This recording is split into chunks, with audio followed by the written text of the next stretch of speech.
أعوذ بالله من الشيطان الرجيم بسم الله الرحمن الرحيم رب اشرح لي صدري ويسر لي أمري واحلل عقدة من لساني يفقه قولي واجعل لي وزيرا من أهلي رب زدنا علما اللهم فقهنا في الدين رب يسر ولا تعسر وتمم بالخير وبك نستعين اللهم أحسن عاقبتنا في الأمور كلها وأجرنا من خزي الدنيا وعذاب الآخرة آمین یا رب العالمین۔ السلام علیکم ورحمۃ اللہ وبرکاتہ۔ کیسی ہیں آپ سب ساتھی؟ اللہ تعالیٰ آپ سب کے گھروں میں خیر و عافیت رکھے اور آپ سب کو بھی خیر و عافیت کے ساتھ رکھے، آمین۔ اللہ تعالیٰ ہمارے تمام مرحومین کی مغفرت فرمائے اور ہمارے تمام بیماروں کو شفائے کاملہ عاجلہ عطا فرمائے۔ اللہ تعالیٰ ہم سب کے تمام معاملات کا انجام بخیر فرمائے اور ہمیں دنیا کی رسوائی اور آخرت کے عذاب سے محفوظ فرمائے، آمین یا رب العالمین۔ عزیز ساتھیو، الحمدللہ سورہ نور ہماری جاری ہے اور ہم نے آیت نمبر 46 تک تفسیر مکمل کی تھی۔ آج انشاءاللہ تعالیٰ ہم آیت 47 سے تفسیر کا آغاز کرتے ہیں۔ اعوذ باللہ من الشیطان الرجیم بسم اللہ الرحمن الرحیم وَيَقُولُونَ آمَنَّا بِاللَّهِ وَبِالرَّسُولِ وَأَطَعْنَا۔ یہ منافق کہتے ہیں کہ ہم اللہ پر اور اس کے رسول پر ایمان لائے ہیں اور ہم نے اطاعت قبول کی، پھر اس کے بعد ان میں سے ایک فریق اطاعت سے منہ پھیر لیتا ہے، حقیقتاً یہ لوگ ایماندار نہیں۔ اور جب انہیں اللہ اور اس کے رسول کی طرف بلایا جاتا ہے تاکہ رسول ان کے درمیان فیصلہ کرے تو کچھ لوگ اعراض کرنے لگتے ہیں، اور حق ان کی موافقت میں ہو تو بڑے مطیع و منقاد ہو کر چلے آتے ہیں۔ کیا ان کے دلوں میں نفاق کا روگ ہے یا وہ شک میں پڑے ہوئے ہیں،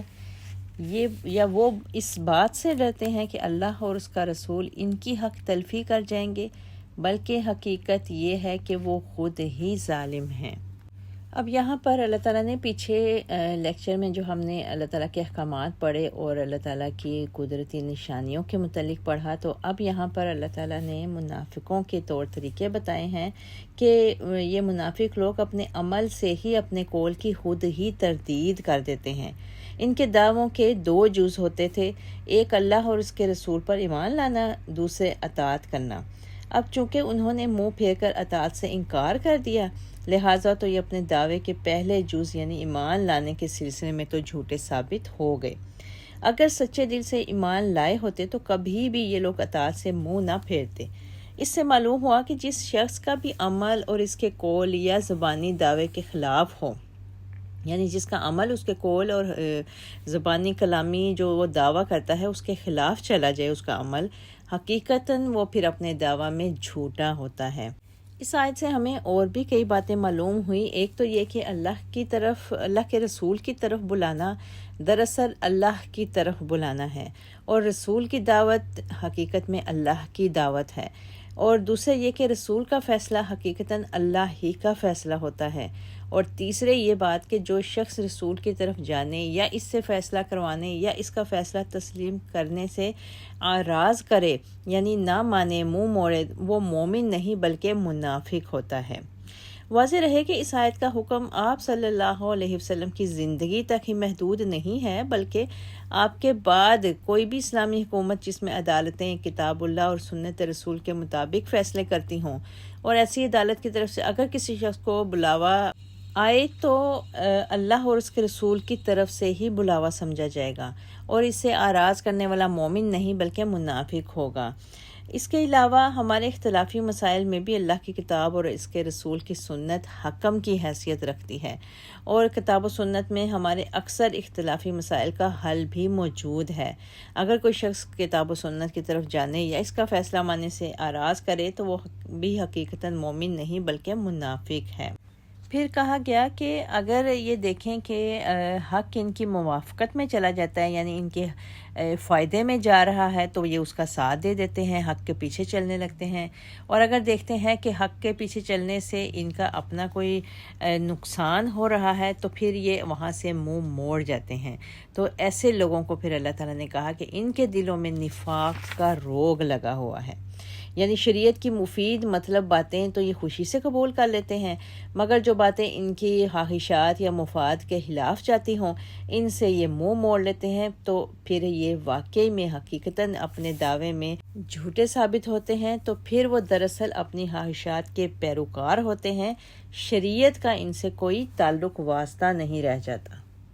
آیت 51 انما کان قول المؤمنین اذا دعوا، مومنوں کی تو بات ہی یہ ہوتی ہے کہ جب انہیں اللہ اور اس کے رسول کی طرف بلایا جائے تاکہ وہ ان کے درمیان فیصلہ کرے تو وہ کہتے ہیں کہ ہم نے سن لیا اور اطاعت کی، ایسے ہی لوگ فلاح پانے والے ہیں۔ اور جو شخص اللہ اور اس کے رسول کی اطاعت کرے، اللہ سے ڈرے اور اس کی نافرمانی سے بچتا رہے تو ایسے ہی لوگ بامراد ہیں۔ منافقین اللہ کی پختہ قسمیں کھا کر رسول سے کہتے ہیں کہ اگر آپ انہیں حکم دیں تو وہ ضرور جہاد پر نکلیں گے۔ آپ ان سے کہیے کہ قسمیں نہ کھاؤ، مطلوب دستور کے مطابق اطاعت ہے، اور جو کچھ تم کرتے ہو اللہ اس سے باخبر ہے۔ آپ ان سے کہیے کہ اللہ کی اطاعت کرو اور رسول کی اطاعت کرو، پھر اگر تم اطاعت نہیں کرو گے تو رسول کے ذمہ تو وہی کچھ ہے جس کا وہ مکلف ہے، یعنی تبلیغ کا، اور تمہارے ذمہ وہ کچھ ہے جس کے تم مکلف ہو، یعنی اطاعت کے، اور اگر تم رسول کی اطاعت کرو گے تو ہدایت پا جاؤ گے۔ اور رسول کی ذمہ داری صرف یہ ہے کہ صاف صاف پیغام پہنچا دے۔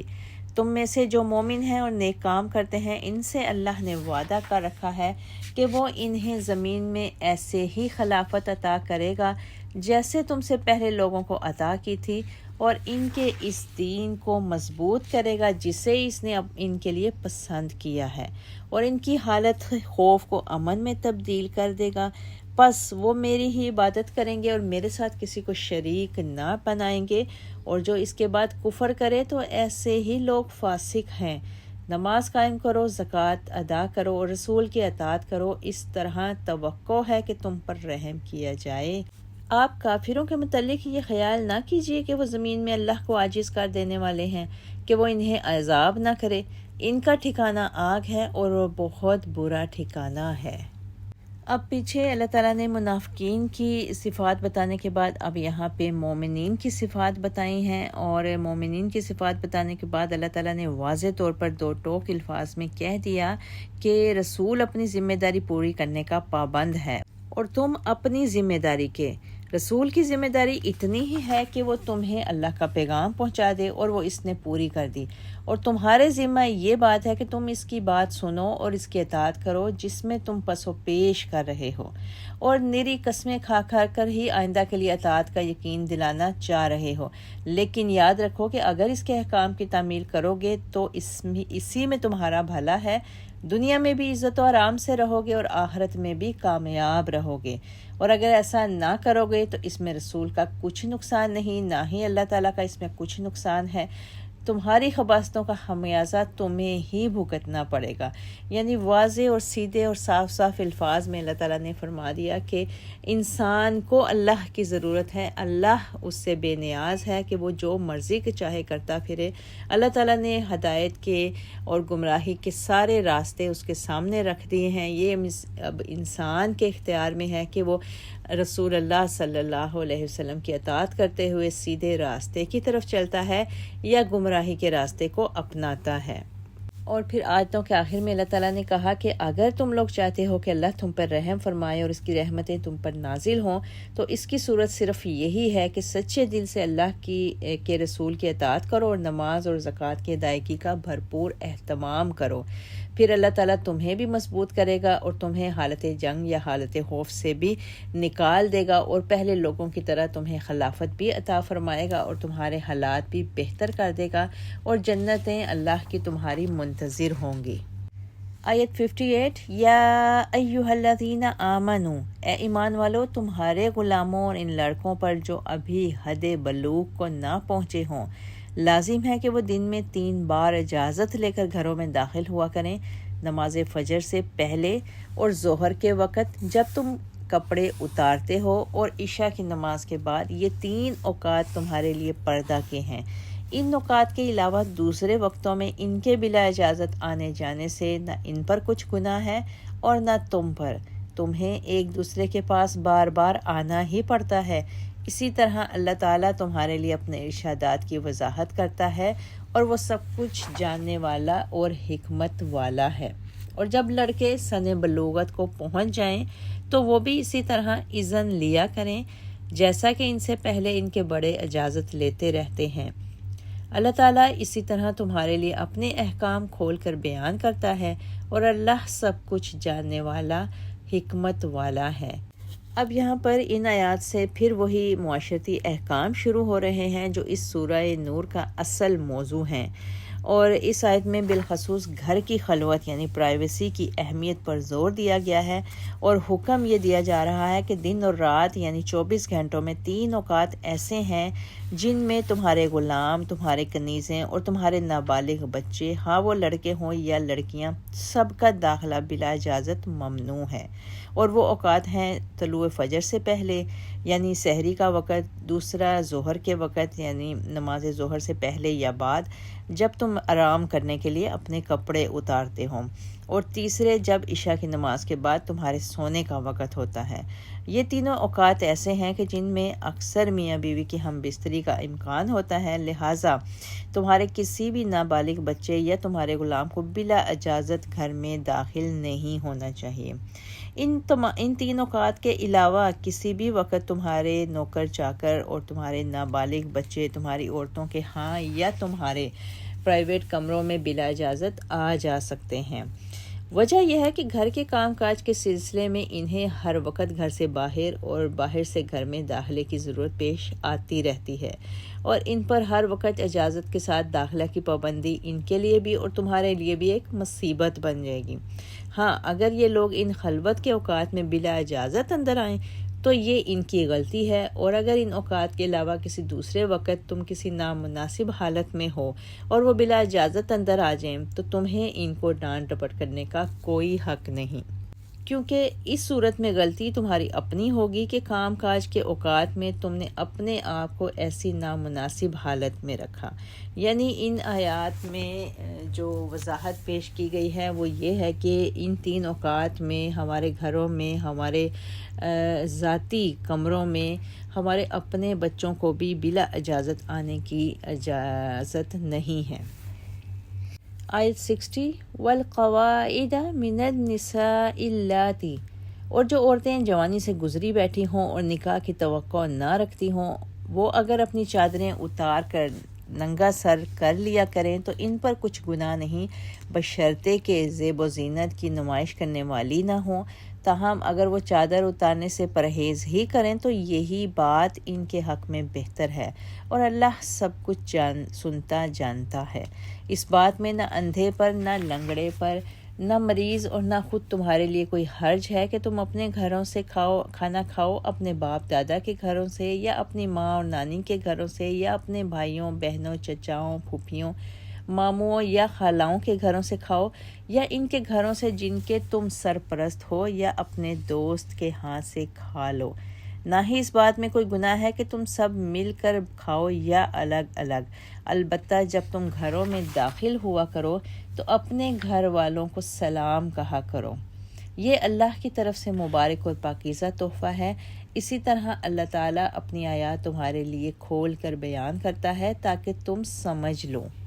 اب یہاں پر آیات کے شروع میں بوڑھی عورتوں کے متعلق حکم دیا جا رہا ہے کہ ایسی عورتیں جو ازدواجی زندگی کے کام کاج سے فارغ ہو چکی ہوں یعنی سن یاس کو پہنچ چکی ہوں اور اولاد پیدا کرنے کے قابل نہ رہی ہوں، اور جن کی جنسی خواہشات ختم ہو چکی ہوں، اور اگر کوئی مرد انہیں دیکھے تو ان کے صنفی جذبات میں تحریک پیدا نہ ہو، یعنی ایسی بوڑھی ترین ضعیف ترین عورتوں کے متعلق یہ حکم دیا جا رہا ہے کہ ان سے پھر حجاب کی پابندیاں اٹھ جاتی ہیں، لیکن ستر کی پابندیاں بدستور بحال رہتی ہیں۔ ستر اور حجاب میں فرق یہ ہے کہ ستر ان اعضاء کو ڈھانپے رکھنے کا نام ہے جن کا ڈھانپنا ہر حال میں ضروری ہے، کوئی دیکھ رہا ہو یا نہ دیکھ رہا ہو۔ مرد کا مقام ستر ناف سے لے کر گھٹنے تک ہے، اور عورت کا مقام ستر اس کا سارا جسم ہے، ماں سوائے ہاتھوں اور چہرے کے۔ مرد اپنے مقامات ستر اپنی بیوی کے سوا کسی کے سامنے کھول نہیں سکتا، اور نہ ہی عورت اپنے ستر کے مقامات اپنے شوہر کے علاوہ کسی دوسرے کے سامنے کھول سکتی ہے۔ ان احکام میں اگر گنجائش ہے تو صرف یہ ہے کہ عورت اپنے محرم رشتہ داروں کے سامنے کسی ضرورت کے تحت جسم کا اتنا حصہ کھول سکتی ہے جسے گھر کا کام کاج کرتے ہوئے کھولنے کی ضرورت پیش آتی ہے، جیسے فرش دھوتے وقت پائنچے اوپر چڑھا لینا یا آٹا گوندتے وقت کف اوپر چڑھا لینا وغیرہ۔ اس کے علاوہ مقام ناف سے لے کر گھٹنے تک کے مقامات سطر تو ایسے ہیں جنہیں کوئی عورت کسی عورت کے سامنے بھی کھول نہیں سکتی۔ یہاں جو بڑیوں کے کپڑے اتارنے کی اجازت کے متعلق آیت میں بتایا گیا، تو اس سے مراد وہ کپڑے ہیں جو سطر سے متعلق نہیں بلکہ حجاب سے تعلق رکھتے ہیں، اور وہ دو ہیں، ایک دوپٹہ جسے عورتوں کے سر پر رکھنے اور اس سے اپنے گریبان ڈھانپنے رکھنے کا حکم ہے اور اس کا تعلق گھر کے اندر کی دنیا سے ہے، اور دوسری بڑی چادریں جن سے انہیں اپنا سارا بدن اور زیب و زینت ڈھانپ کر گھر سے باہر نکلنے کا حکم ہے۔ اب بڑی بوڑھیوں کو رخصت صرف یہ ہے کہ ان کے لیے یہ ضروری نہیں کہ گھر میں ہر وقت دوپٹہ یا اوڑھنی اوڑھے رکھیں، یا جب کسی ضرورت سے باہر نکلے تو بڑی چادروں میں اپنے پورے جسم کو ڈھانپ کر نکلا کریں، اور یہ رخصت بھی صرف اس صورت میں ہے جب انہوں نے سنگھار اور میک اپ وغیرہ نہ کیا ہو، اور اگر ایسی صورت ہو اور انہیں بھی اپنی زیب و زینت کا اظہار مقصود ہو یا ان کا بھی بناؤ سنگھار کرنے یا اس کی نمود و نمائش کرنے کا جی چاہتا ہو، تو انہیں اس صورت میں پھر یہ رخصت نہیں ملے گی۔ اور پھر ساتھ ہی یہ بھی کہہ دیا گیا کہ یہ بڑی بوڑھی عورتیں بھی اگر اس رخصت سے فائدہ نہ اٹھائیں، یعنی اللہ تعالیٰ نے جو رخصت دے دی ہے اس بوڑھی خاتون کو، تو اس کے لیے بہتر یہی ہے کہ وہ اس سے فائدہ نہ اٹھائے، تو یہی اس کے حق میں بہتر ہے۔ وجہ یہ ہے کہ اسے دیکھنے والے سارے بوڑھے یا متقی لوگ تو نہیں ہوں گے، ہو سکتا ہے کوئی شہوت کا مارا اوباش قسم کا انسان یا مرد اس سے بھی چھیڑ چھاڑ شروع کر دے اور اس پر بھی ہاتھ صاف کرنے سے نہ چکے، لہٰذا بوڑھی عورتیں بھی اس رخصت کا استعمال موقع و محل کا لحاظ رکھ کر کریں، بصورت دیگر اس رخصت پر عمل نہ ہی کریں تو بہتر ہے۔ یہی چیز ان کے حق میں بھی بہتر ہے اور معاشرہ کے حق میں بھی بہتر ہے۔ پھر آگے آیتوں میں کھانا کھانے اور کھلانے کے آداب بتائے گئے ہیں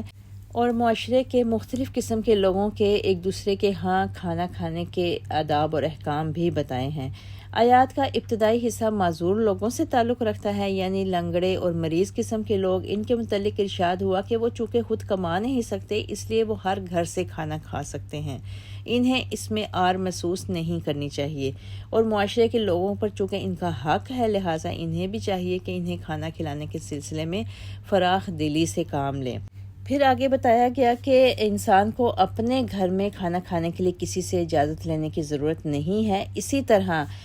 ہر انسان کو اپنے باپ، اپنی ماں، اپنے بھائیوں، اپنی بہنوں، اپنے چچوں، اپنی پھوپھیوں، اپنے ماموں اور خالاؤں کے ہاں سے کھانے کھانے کی بھی کھلی اجازت ہے، وہ کسی سے اجازت لینے کے متکلف نہیں ہیں۔ اس مقام پر 8 بڑے قریبی رشتہ داروں کا ذکر کیا گیا ہے کہ ان گھروں سے انسان بلا اجازت اور بے تکلف کھانا کھا سکتا ہے جا کر، ہاں صاحب خانہ موجود ہو یا نہ ہو۔ اس آیت میں اپنے بیٹوں بیٹیوں کے گھروں کا ذکر اس لیے نہیں کیا گیا کہ یہ گھر بھی دراصل ہر شخص کے اپنے ہی گھر ہوتے ہیں۔ پھر ساتھ ہی ساتھ ایک اور جگہ سے بتایا گیا کہ اگر کوئی جگہ ایسی ہے جیسے کوئی ہوٹل ہے یا کوئی کسی کا باغ ہے یا اس طرح کی کوئی اس کی ملکیت ہے جہاں کا وہ سرپرست ہے، تو وہ وہاں سے اس جگہ سے بھی جا کر ان لوگوں کے ساتھ کھانا کھا سکتا ہے، اور اس جگہ کے رہنے والے یعنی جو اس کے زیر کفالت ہوتے ہیں وہ لوگ بھی وہاں پہ اس کی اجازت کے بغیر کھانا کھا سکتے ہیں۔ پھر آگے کہا گیا یا اپنے دوست کے گھر سے بھی تم کھا سکتے ہو۔ یہاں دوست سے مراد ایسا دلی اور ہمدرد دوست مراد ہے جو اگر تمہارے پاس آئے تو تمہیں حقیقی مسرت ہو، اور اگر وہ تمہاری غیر حاضری میں تمہارے گھر سے کچھ کھا لے تو تمہیں یہ بات ناگوار گزرنے کی بجائے خوشی میسر کرتی ہو، تو ایسی صورت میں بھی ایسے دوست کے گھر سے کھانا کھایا جا سکتا ہے۔ پھر کہا گیا کہ اکیلے اکیلے کھانا بہتر ہے یا اکٹھے مل کر، اس کے متعلق بتایا گیا اہل عرب کے بعض قبیلوں کی یہ تہذیب تھی کہ وہ اکیلے اکیلے کھانا کھانے کو بہتر سمجھتے تھے اور اکٹھے مل کر کھانے کو مایوس سمجھتے تھے۔ اس آیت میں اس طرح کی پابندیوں کو ختم کرنے کے متعلق حکم دیا گیا اور کہا گیا عام اجازت دے دی گئی کہ جس طرح کوئی کھانا کھانا چاہے کھا سکتا ہے، تاہم اسلام نے اکٹھے مل کر کھانے کو ہی ترجیح دی ہے۔ لیکن یہاں پہ یہ بات خاص طور پر اپنے ذہن نشین رکھنی چاہیے کہ اپنے محرم رشتوں کے درمیان تو مرد و خواتین سب مل بیٹھ کر کھانا کھا سکتے ہیں، اس کی اجازت ہے، لیکن جہاں پر بات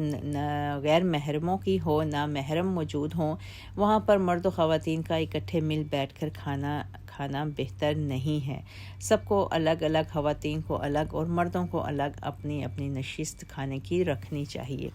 پھر آیت کے آخر میں اللہ تعالیٰ نے سلام کرنے کی فضیلت بیان فرمائی ہے، اور اس کا تعلق خاص کھانے کی دعوت سے نہیں ہے بلکہ عام ہے۔ یعنی جب بھی تم اپنے یا کسی دوسرے کے گھر میں یا مسجد وغیرہ میں داخل ہوا کرو تو وہاں موجود لوگوں پر سلام یعنی سلامتی کی دعا السلام علیکم ضرور کہا کرے، بلکہ اگر گھر میں کوئی شخص بھی نظر نہ بھی آئے تب بھی السلام علیکم ضرور کہنا چاہیے اور فرشتوں کی موجودگی کا خیال کر لینا چاہیے۔ اور یہ کلمہ پاکیزہ اور مبارک اس لحاظ سے ہے کہ اللہ تعالیٰ نے آیت میں بتایا کہ یہ اللہ کی طرف سے مبارک اور پاکیزہ تحفہ ہے۔ یہ اس لیے کہا کہ جواب میں انسان کو بھی سلامتی کی دعا ملتی ہے۔ اس طرح پورے معاشرہ میں ایک دوسرے کے لیے ہمدردی اور سلامتی چاہنے کی فضا قائم ہو جاتی ہے۔ آیت 62 انما المؤمنون الذین آمنوا باللہ ورسولہ، مومن تو وہ ہیں جو اللہ اور اس کے رسول پر ایمان لاتے ہیں، اور جب وہ کسی اجتماعی کام میں رسول کے ساتھ ہوتے ہیں تو اس سے اجازت لیے بغیر جاتے نہیں۔ اے رسول، جو لوگ آپ سے اجازت مانگتے ہیں وہی اللہ اور اس کے رسول پر ایمان لانے والے ہیں، تو جب وہ اپنے کسی کام کے لیے آپ سے اذن مانگے تو ان میں سے جسے آپ چاہیں اجازت دیں اور جسے چاہیں نہ دیں، اور ان کے لیے اللہ سے بخشش طلب کیجیے۔ اللہ تعالیٰ یقیناً بڑا بخشنے والا اور رحم کرنے والا ہے۔ مسلمانوں، رسول کے بلانے کو ایسا نہ سمجھ لو جیسے تم آپس میں ایک دوسرے کو بلاتے ہو۔ اللہ تعالیٰ ان لوگوں کو جانتا ہے جو تم میں سے چپکے سے کھسک جاتے ہیں، لہٰذا جو لوگ رسول کے حکم کی مخالفت کرتے ہیں انہیں اس بات سے ڈرنا چاہیے کہ وہ کسی مصیبت میں گرفتار نہ ہو جائیں یا انہیں کوئی دردناک عذاب پہنچ جائے۔ یاد رکھو جو کچھ آسمانوں اور زمین میں ہے سب اللہ ہی کا ہے، تم جس روش پر بھی ہو اللہ اسے جانتا ہے، اور جس دن لوگ اس کی طرف بلائے جائیں گے، لوٹائے جائیں گے، تو وہ انہیں بتا دے گا کہ وہ کیا کرتے رہے، اور اللہ ہر چیز کو خوب جانتا ہے۔ یہ الحمدللہ سورہ نور کی آخری آیات ہیں، اور اس میں اللہ تعالیٰ نے مجلس کے آداب بتائے ہیں، اور ان آیتوں سے ہمیں پتہ چلا کہ مجلس سے صدر کی اجازت کے بعد، یعنی جو صدر مجلس ہو اس کی اجازت کے بغیر اٹھ کر چلے آنا ممنوع ہے۔ یعنی ایسے امور بتائے گئے ہیں جن کا تعلق سب مسلمانوں سے مشترک ہو، جیسے جہاد یا مجلس مشاورت یا کوئی مشترکہ مفادات کے لیے کوئی اجتماع ہو۔ ہاں، ایسی میٹنگ جنگ یا حالات جنگ سے تعلق رکھتی ہو یا حالت امن سے، مومنوں کا یہ کام نہیں کہ وہ آپ صلی اللہ علیہ وسلم سے اجازت لیے بغیر وہاں سے چل دیں۔ ہاں، اگر انہیں کسی ضروری کام کی بنا پر اس مجلس یا اجتماع کے اختتام سے پہلے واپس آنا ضروری ہو تو وہ اس سے رخصت ہونے کی اجازت طلب کرتے ہیں۔ اجازت لیے بغیر وہاں سے چلے آنا منع تھا۔ اگر وہ اپنی کوئی ضرورت آپ صلی اللہ علیہ وسلم سے بیان کریں تو انہیں اجازت دینا پھر آپ صلی اللہ علیہ وسلم کی ثوابدید پر منحصر اللہ تعالیٰ نے بتایا، اور اگر کہا کہ اگر آپ یہ سمجھے کہ اس کا ذاتی کام اس اجتماعی مفاد کے مقابلے میں کچھ اہمیت نہیں رکھتا تو بے شک پھر آپ اسے اجازت نہ دیں، اور اگر آپ انہیں اجازت دے دیں تو ان کے لیے دعائے مغفرت بھی کیجیے، کیونکہ اپنے کسی ذاتی غرض کی خاطر اجتماعی معاملات اور آپ کی صحبت سے محروم رہنا حقیقتاً دنیا کو دین پر ترجیح دینے کے مترادف ہے۔ لہٰذا اگر کسی مخلص مومن کو اس کی التجا کی بنا پر آپ اجازت دے بھی دیں تو اس کے حق میں آپ کے استغفار کی برکت سے اس کی اس غلطی کا تدارک ہو سکے گا۔